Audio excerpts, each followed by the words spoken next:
Tata communication 1986 में इस company की शुरुआत हुई थी सरकारी कंपनी के तौर पर बीएसएनएल, और उसके बाद 2008 में ये कंपनी टाटा ग्रुप को बेच दी गई। दुनिया भर में 30% इंटरनेट जो है वो टाटा कम्युनिकेशन के नेटवर्क से गुजरता है। ये सोचिए आप, 190 से ज़्यादा देशों में 7,000 से ज़्यादा कस्टमर्स को टाटा कम्युनिकेशन सर्विसेज देने का कारोबार करती है।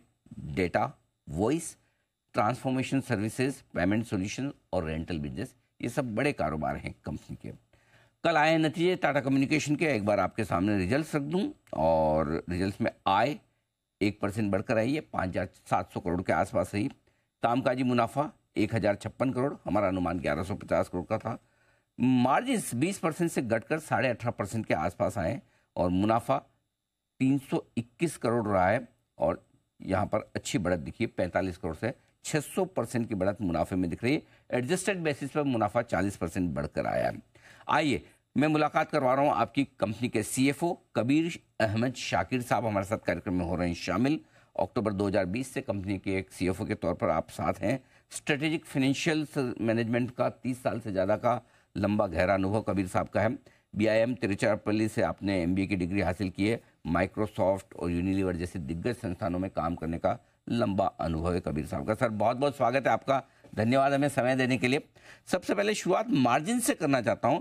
हमारी उम्मीद थी 20% के आसपास मार्जिन रहेंगे, आपके मार्जिन हमेशा मजबूत रहते भी हैं, इस बार 18.5% के आसपास आए। वजह बताएं सर, क्यों मार्जिन में रही है कमी? नमस्कार अनिल जी। नमस्कार सर। बहुत बहुत शुक्रिया आपके प्रोग्राम में थैंक यू आने के लिए। आप हमेशा टाटा कम्युनिकेशंस के फैन रहे हैं, वही पहली बार हमारी मुलाकात हो रही है, तो पहली बार मैं शुरू करना चाहता हूं कि ये साल अगर हम देखें टाटा कम्युनिकेशंस के लिए बहुत इवेंटफुल है। हमने पहली मर्तबा बहुत दिनों के बाद 2006-2008 के बाद 3 अधिग्रहण किए हैं, ओएसएस, स्विच और कलेरा। और जो भी मार्जिन की बात आप कर रहे हैं ये हमारे एक्सपेक्टेशंस के बिल्कुल अंदर है।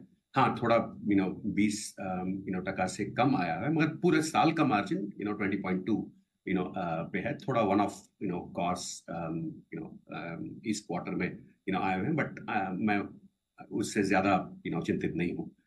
जो ट्रेजेक्ट्री से हम इस कंपनी को ले जाना चाह रहे हैं, ये बिल्कुल उस ट्रेजेक्ट्री से गुजर रही है। टॉप लाइन देखें या मार्जिन देखें या रिटर्न देखें या लेवरेज रेशियोज देखें, जो भी जिस वजह से हम इस बिजनेस को ट्रैक कर रहे हैं वो सब एग्जैक्टली हमारे एक्सपेक्टेशन के लाइन पे चल रहा है। बिल्कुल ठीक बात है, परफेक्ट है सर। आपने मार्जिन्स को लेकर जो गाइडेंस ब्रॉडली दिए 23 से 25%, क्या वो इंटैक्ट है और उम्मीद करें वापस उस रेंज में हम पहुंच जाएंगे?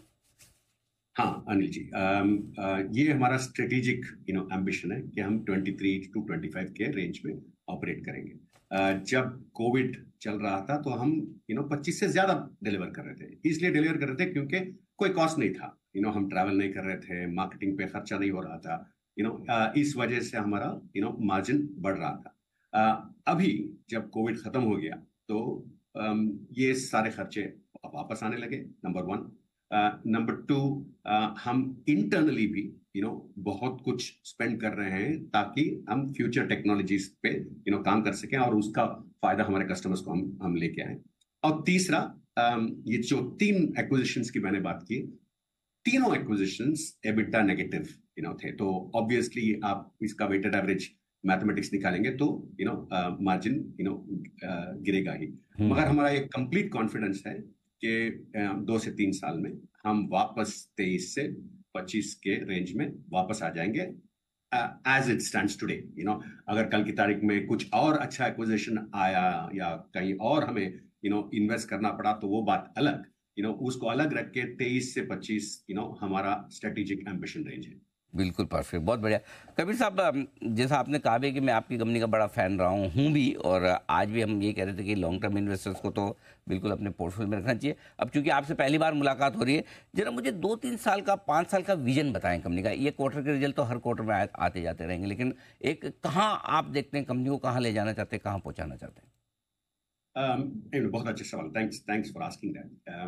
पहली बात, हम टाटा कम्युनिकेशंस को रीपोजिशन करना चाहते हैं। ये हम हमारा हेरिटेज टेलीकॉम है। आपने बताया इंट्रोडक्शन में 1/3 of internet traffic of the world, पूरी दुनिया का 1/3 ट्रैफिक हमारे नेटवर्क से गुजरता है। तो हम आए हैं हमारा हेरिटेज टेलको से, मगर इस कंपनी को हम कॉमटेक बनाना चाहते हैं, कम्युनिकेशंस टेक्नोलॉजीज बनाना चाहते हैं।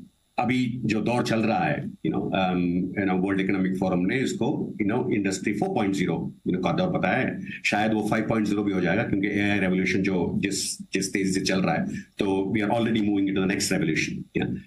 और इस डिजिटल रेवोल्यूशन में अगर हमको रेलेवेंट रहना है, तो इस कंपनी को कम्युनिकेशन के बेसिस में स्टार्ट करके इसको बहुत ज्यादा वैल्यू एडेड फीचर्स हमको देने पड़ेंगे। तो फर्स्ट हमारा मार्कर था कि हम जब शुरुआत किए थे बीएसएनएल से, तो हम एक होलसेल इंटरनेशनल वॉइस प्लेयर थे। तो हमने 5-6 साल पहले ही बताया कि हमारा फोकस वॉइस पे नहीं, डेटा पे। अभी आप डेटा देखेंगे तो डेटा अबाउट 85-86% हमारा ऑफ हमारा जो रेवेन्यू है वो डेटा से आ रहा है। और अगर डेटा को मैं अनपील करूं, तो 2 बड़े सेगमेंट हैं हमारे पास। एक है कोर कनेक्टिविटी, जहां से नेटवर्क चलता है। दूसरा है डिजिटल पोर्टफोलियो सर्विसेज। और ये पिछले साल 68-32 का रेशियो में था। हमारा एम्बिशन ये है कि हम इसको 50-50 बनाएं नियर टर्म में। ये 3 एक्विजिशन और डिजिटल पोर्टफोलियो का हायर ग्रोथ की वजह से आज ये रेशियो 68-32 से लेके 59-41 पे आ पहुंचा है, और हम इसको जल्द ही 50-50 पे लेके जाएंगे। ये बहुत बहुत इंपॉर्टेंट है इस कंपनी को कॉमटेक के तरीके में लेके जाना। दूसरा, जब बात जो हम टाटा कम्युनिकेशन को बनाना चाहते हैं, हम इसको हमारे कस्टमर के डिजिटल फैब्रिक बनाना चाहते हैं। यानी कि अगर आप नेटवर्क करें तो वो टाटा कम्युनिकेशन से हो। अगर आप कोलैबोरेशन करें अपने खुद के एम्प्लॉइज के साथ, या आपके वेंडर के साथ, या आपके कस्टमर के साथ, वो हमारे फैब्रिक से होना चाहिए। उसे हम बोलते हैं इंटरेक्शन फैब्रिक। आप इनोवेशन करें तो वो होगा हमारे फैब्रिक के साथ। और हम आईओटी को नहीं बोलना चाहते, क्योंकि जो भी डिजिटल ट्रांसफॉर्मेशन कंपनी कर रही है, वो सिर्फ अंदर ही नहीं, बट अपने वाइडर इकोसिस्टम के साथ भी कर रही है। अपने कस्टमर के साथ, अपने वेंडर्स के साथ, अपने फैक्ट्रीज, डिपोज, सब के साथ डिजिटल ट्रांसमिशन हो रहा है। और आईओटी एक वेरी वेरी इंपॉर्टेंट एलिमेंट हो जाएगा, not just customer, but customer के साथ भी। तो वो भी फीचर टाटा कम्युनिकेशन देना चाहता है। तो जो भी ये ट्रांसफॉर्मेशन होगा, कनेक्टिविटी से शुरू होगा। और क्योंकि हम कनेक्टिविटी एक्सपर्ट हैं, हम वहां से शुरू करके पूरा जो भी ट्रांसफॉर्मेशन जर्नी है हमारे एंटरप्राइजेस का, हर एक जर्नी में हर एक सोल्यूशन हम उनको देना चाहते हैं। ये हमारा स्ट्रेटजी। एब्सोल्युटली कबीर साहब, बहुत अच्छी तरीके से आपने समझाया भी बिजनेस मॉडल को और आगे की ग्रोथ को भी।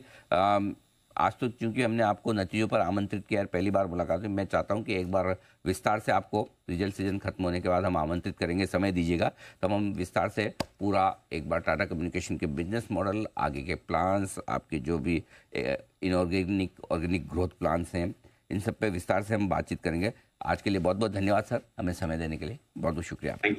Thank you so much sir.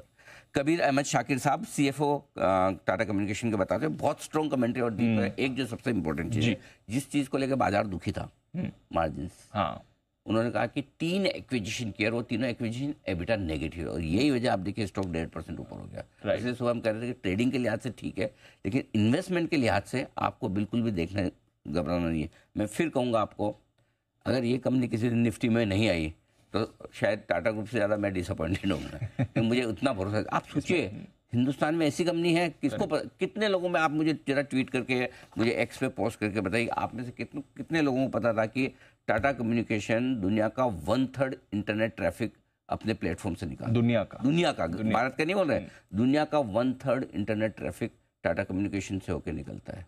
कितने लोगों को पता था? पता होता था हाँ बोलना, नहीं पता था भी आप ट्वीट कर सकते, नहीं पता था।